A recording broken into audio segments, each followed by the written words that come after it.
Yeah, so I thought that it'd be interesting to to poke around at that a little bit, just with its implications. I know, like, at least through the lens of like this podcast and like what I write, and what I think God's calling is for me is to help people wake up and have that change Hmm. of heart. Definitely there's a ton of dystopian implications, things that are already happening uh, through artificial intelligence, through uh, different kind of software.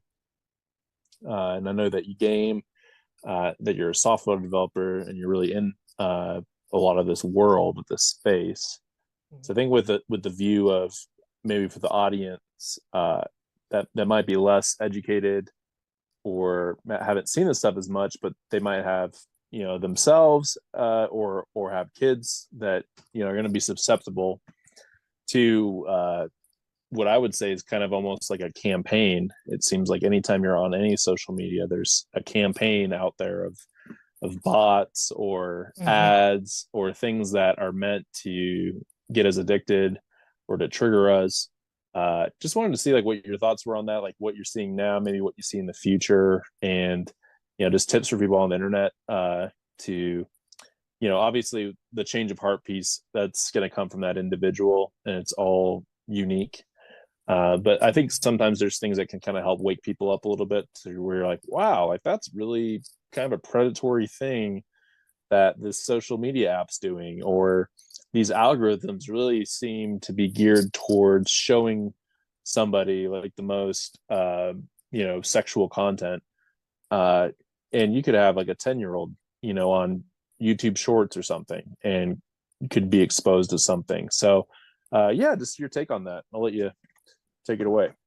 So, are you wanting to talk about like this in relation to porn or just in general? um Maybe with porn, if that's okay. You Sure. know, and then yeah, we could probably have a separate discussion that's maybe a lot longer form, or maybe another spaces in the Yeah. future where we talk about it more. Okay. So, with relation to porn, that's one of the scarier things that I think that we have going against us with AI is because, like, I'm sure you saw recently on one of Doc's spaces or posts. He posted a guy doing this boxing stuff, and the person would Oh yeah, switch around. I think I You reposted reposted that, that and yes. I tagged you on there. Okay, yeah, you was you. So yeah, so like the context is there's this boxing trainer, Oh, and hold up. Look, can I interrupt real quick? sure, I'm a big MMA guy. So the guy that's actually, this is a famous video. It's Demetrius Johnson, who used to be a UFC champion, probably one of the best fighters of all time in MMA, and then he moved to a different organization. He is so smart. His nickname is Mighty Mouse. He's like one of the most cerebral fighters, but in this video, he's like mimicking different fighters, right? mhm, And sorry, I'll let you take it away. I just wanted to. It's a famous video because this guy, he has his own YouTube channel, but he breaks down his fights, and he knows how to mimic like Conor McGregor, mhm. Israel Adesanya, Sean Strickland, all these champions. He knows how to mimic their actions. Yeah, I'll now pass it over to you. yeah. Sorry, yeah, MMA. I used to watch MMA a long time back. I've been out of it for some time, but yeah. So like the video, like you said, shows this guy doing all of these impressions of these different fighters. And in the video, every time he would switch to a different fighter, the video would actually overlay with AI that Right, fighter on top of this guy. And if you didn't know any better and you couldn't see him behind the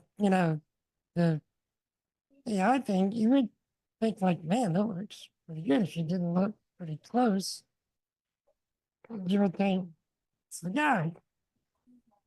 right. So, from a technology standpoint, not to be clear, I don't build AI per se. I work with like interfaces that have already built AIs. Like I don't know how to train an AI model or anything like that just yet. I just kind of work with existing models.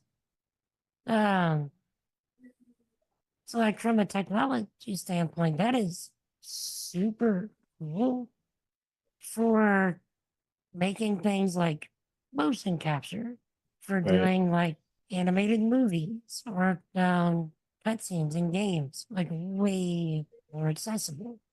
So like once you get these models to the public where you can get something in there that you can overlay on yourself and then you do the motion capture for the character and then if you can import it in a game or a movie, that saves so much time, so much money, and you can do some really cool stuff with that. Right. But what scares me with things like that